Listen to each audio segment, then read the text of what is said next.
بسم اللہ الرحمن الرحیم۔ بادشاہ وقت نے اپنے وزیر خاص سے پوچھا، یہ میرے نوکر مجھ سے زیادہ کیسے خوش باش پھرتے ہیں جبکہ ان کے پاس کچھ نہیں اور میرے پاس کمی کسی چیز کی نہیں۔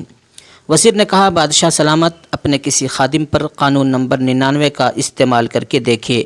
بادشاہ نے پوچھا، اچھا یہ قانون نمبر 99 کیا ہوتا ہے؟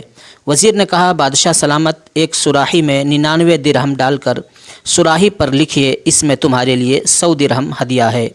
رات کو کسی خادم کے گھر کے دروازے کے سامنے رکھ کر دروازہ کھٹکھٹا کر ادھر ادھر چھپ جائیے اور تماشا دیکھ لیجیے۔ جیسے وزیر نے سمجھایا تھا بادشاہ نے ویسے کیا۔ سراہی رکھنے والے نے دروازہ کھٹکھٹایا اور چھپ کر تماشا دیکھنا شروع کر دیا۔ اندر سے خادم نکلا، سراہی اٹھائی اور گھر چلا گیا۔ درہم گنے تو 99 نکلے جبکہ سراہی پر لکھا 100 درہم تھا۔ سوچا یقیناً ایک درہم کہیں باہر گرا پڑا ہوگا۔ خادم اور اس کے سارے گھر والے باہر نکلے اور درہم کی تلاش شروع کر دی۔ ان کی ساری رات اسی تلاش میں گزر گئی۔ خادم کا غصہ دیدنی تھا۔ کچھ رات صبر اور باقی رات بک بک اور جھک جھک میں گزری۔ خادم نے اپنے بیوی بچوں کو سست بھی کہا کیونکہ وہ درہم تلاش کرنے میں ناکام رہے تھے۔ دوسرے دن یہ ملازم محل میں کام کرنے کے لیے گیا تو اس کا مزاج مقدر، آنکھوں سے جگراتے، کام سے جھنجھلاہٹ، شکل پر افسردگی عیاں تھی۔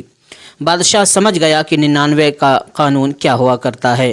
لوگ ان 99 نعمتوں کو بھول جاتے ہیں جو اللہ تبارک و تعالیٰ نے انہیں عطا فرمائی ہوتی ہیں اور ساری زندگی اس ایک نعمت کے حصول میں سرگرداں رہ کر گزار دیتے ہیں جو انہیں نہیں ملی ہوتی، اور یہ والی رہ گئی نعمت بھی اللہ کی کسی حکمت کی وجہ سے رکی ہوئی ہوتی ہے، جسے عطا کر دینا اللہ کے لیے بڑا کام نہیں ہوا کرتا۔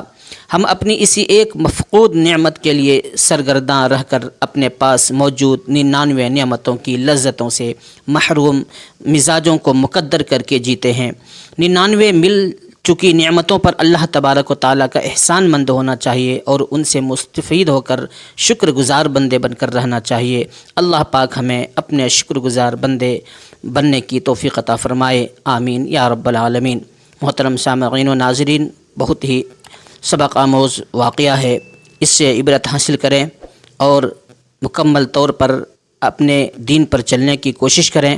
اللہ آپ لوگوں کی جان مال عزت و آبرو کی حفاظت فرمائے، آمین۔ وآخر دعوانا ان الحمد للہ رب العالمین۔